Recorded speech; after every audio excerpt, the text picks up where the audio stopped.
DPWH Quick Response Teams nagsasagawa ng declogging operations sa mga binahang lugar sa Metro Manila.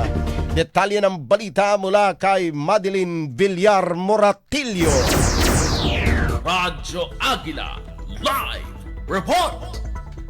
ESV puspusan ng ginawang clearing operations sa matauhan ng Department of Public Works and Highways matapos bahain ang ilang lugar sa Metro Manila kasunod ng biglang buhos ng malakas na ulan kagabi.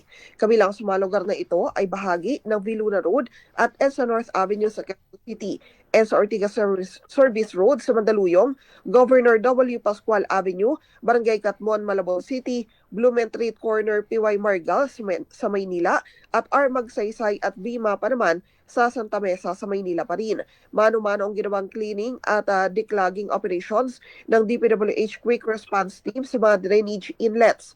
Magkalipas ng isang oras, agad naman umanong humupa ang baha matapos maalis ang mga naipong basura sa mga daluyan ng tubig. Para sa Radyo Agila, Madeline Villar Moratillo, matapang, matapat. Maraming salamat, Madeline Villar Moratillo.